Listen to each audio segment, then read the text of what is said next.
Chip 'n Dale Rescue Rangers is the brand new original movie on Disney Plus, and I'm gonna be fully honest with you guys.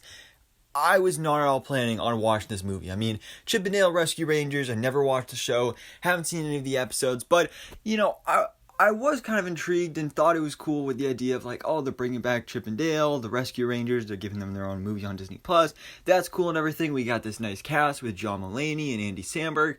That's awesome and everything, but it never really piqued my interest enough to actually watch the trailers and actually plan on watching this movie. And it wasn't until I heard about these cameos. Now, I had heard about some of them, some things like Peter Pan and Lumiere and Roger Rabbit and stuff like that, and I thought that was cool. Like, oh yeah, that's cool and everything, but still, I wasn't really that into it until a couple days after the film's release, when I saw Ugly Sonic.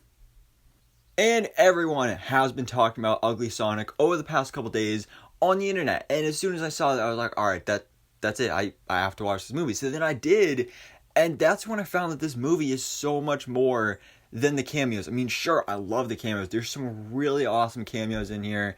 Other than just the Ugly Sonic stuff, there's some really, really cool things going on in this film when it comes to the cameos. But even aside from that, when it comes to just it being a Chip 'n Dale Rescue Rangers movie, it's awesome. Because, obviously this is supposed to be like actually the tagline on the poster says, it's not a reboot, it's a comeback. So it's a comeback for these characters, but for me, as someone who never saw these characters, never knew these characters previously, it still works. Like, I love how, aside from all the cameos, which is kind of basically a big advertisement to make you watch this movie, to then get to see this actual emotional story with these two characters. I love how when we start off the movie, we get to see them meeting when they're younger, how they become best friends, and they gain their show, and then, Dale starts to get a little jealous of Chip, so then he goes off to try and do his spin-off show with Double O Dale, and that never works out, and then Rescue Rangers gets canceled, and then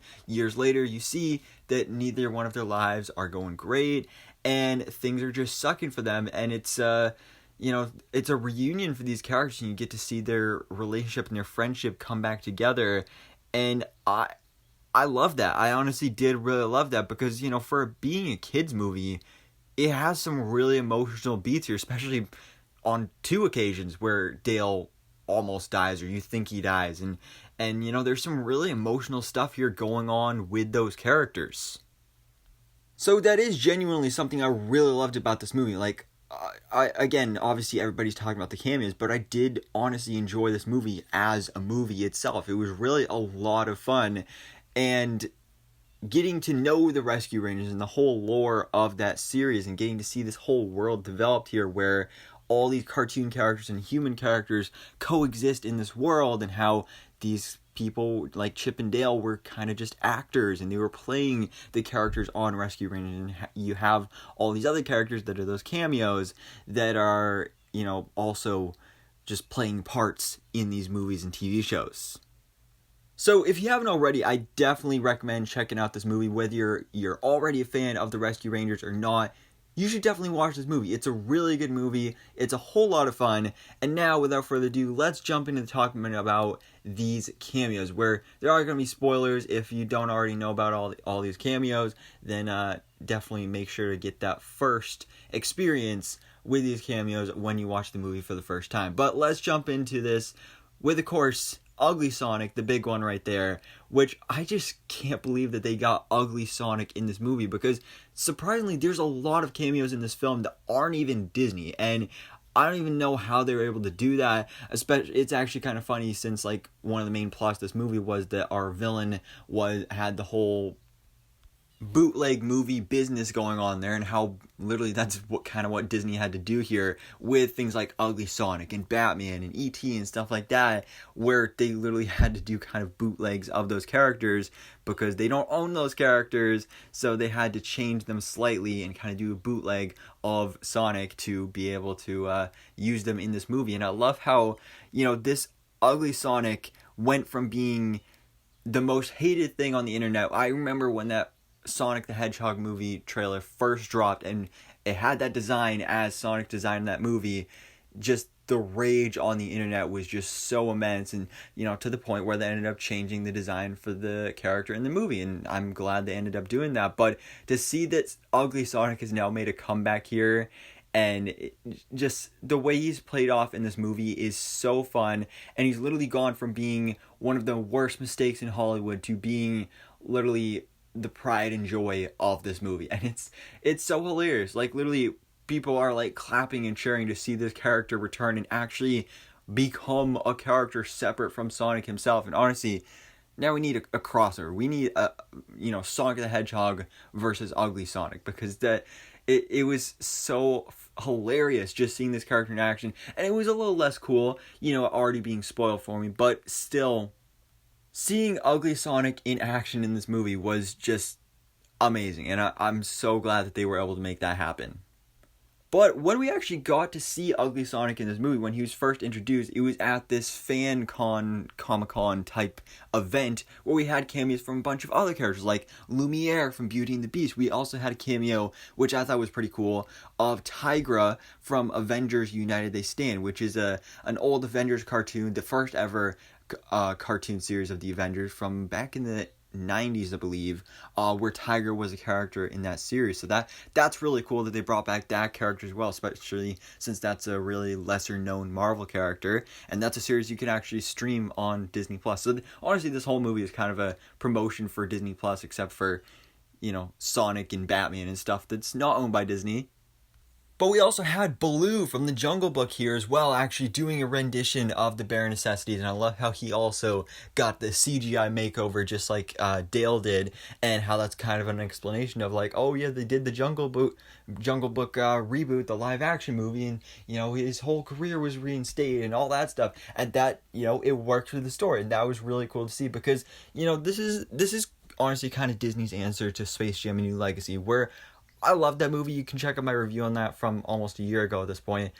I had a lot of fun with that movie, but pretty much all those cameos are just there to be cameos. And, these cameos are here to be cameos, but they work and they serve a purpose in this film. Like, for example, our villains of this movie, they're cameos as well. And let's talk about the villains here, because first of all, we have Sweet Pete, aka Peter Pan. So this was something that was in the trailers, but actually seeing that he's revealed to be the villain of the movie and have this whole backstory of like, after Peter Pan, like he turned into a teenager, he started growing a mustache, he got acne and all that stuff, and then Hollywood just threw him away and things just were not going his way, so he turned to evil and he became a villain. It makes so much sense, because that's literally what happens in real life to many child actors. They have their big break as a child, and then they grow up, get ugly, and their careers are just ruined. So I love seeing that character's inclusion here, especially with that villainous role, though then again, probably going to give some kids nightmares seeing this overweight, bearded, evil Peter Pan. That's probably going to be pretty disturbing to some children. Seeing Flounder with his mouth erased and stuff like that. We also have, of course, Bob, played by Seth Rogen, which was another thing in the trailers, but it was so funny how they were playing around with the fact that, like, oh, he's the whole Uncanny Valley thing, and how that was an actual place in this movie, and, how he was, like, a terrible CGI model right there. And then probably one of my favorite moments from this movie, actually, honestly, my favorite moment, other than the Ugly Sonic thing, but again, because that was already spoiled for me, I love this moment even more, is basically the multiverse of Seth Rogen, because we have Seth Rogen's Bob, he gets knocked over, he's at this fan convention, and then he is greeted by live-action Pumbaa, who of course Seth Rogen voiced in the live-action Lion King movie, Mantis from the Kung Fu Panda movies, who also Seth Rogen voiced, and also Bob from Monsters vs. Aliens, who Seth Rogen also did the voice for. So we literally have like all the Seth Rogen characters right here in one shot, and it was just so cool, because that's something I had no idea was going to happen in this movie, and it was just such a cool moment to see, like, wow, that actually just happened. Another one of my favorite cameos has to be Paul Rudd, where he was promoting Ant-Man, and he was like, oh, originally it was going to be Ant-Man, and, you know, his superpower is going to be, you know, he's really attracted to a bunch of aunts, and I love how in the credits they actually had, like, a made poster for Ant-Man, and that was really cool. Since we didn't have many Marvel references in here, we also had a Star Wars reference at the beginning of the movie with the little mice with the lightsabers. One was dressed up as Princess Leia, so that was great. Getting to see some other quick shots of characters like the donut policemen from Wreck-It Ralph were also there in this movie, alongside our other kind of secret reveal villain, voiced by J.K. Simmons, who of course is well known for playing J. Jonah Jameson in the Spider-Man movies, also Commissioner Gordon, and so he was in here as well. That was hilarious, seeing him as Captain Putty. That was hilarious and also terrifying. Like when he was actually attacking the lady officer that I unfortunately don't remember the name of, that was actually terrifying. I would love to see a horror movie where you have like a stop motion or like claymation character is a psychotic murderer, because there was some terrifying stuff going on with that character in this movie, and I loved it. But also we had some Transformers in here. We had Cars. We had, like I said, Roger Rabbit, Scrooge McDuck. We had a quick shot of Alvin and the Chipmunks, of course, poking fun at that. We had the Shrek shampoo. We had Buff Garfield, some Phineas and Ferb characters.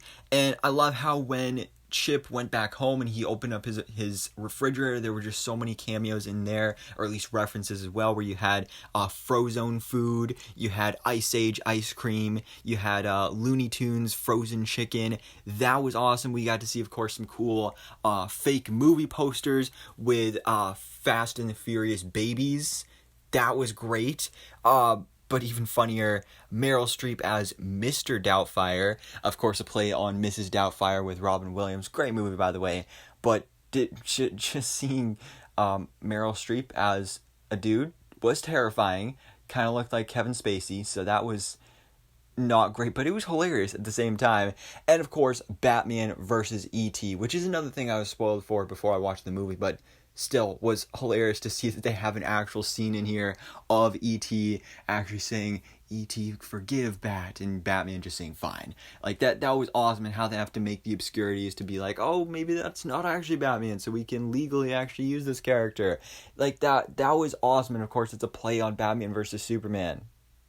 Also then, towards the end of the movie, where we had actually Chip and Dale, they were in the warehouse where Peter Pan was manufacturing all these bootlegs and kidnapping all these characters, and we just had this wall of like pieces of these characters that were just ripped apart, which again was also very disturbing and terrifying. But you could see some iconic characters, like you could see a Smurf hat in there, Jimmy Neutron's hair, Mr. Potato Head, Jiminy Cricket, there was a Mickey Mouse glove, the Cheshire Cat, the Pink Panther. Really disturbing to think that these characters were ripped apart and put back together in different ways. And wow, this is a kid's movie. Even to the point where at the end of the film, when Peter Pan, his own bootleg machine was used against him, and he was transformed into this crazy big monster where he had a kitty cat head and Woody's leg and a Wreck-It Ralph arm and a Transformer leg, and like he was shooting out bullets like from Mario. It was insane. And of course, we did also get kind of a post-credit scene with Darkwing Duck as well, which obviously was awesome too.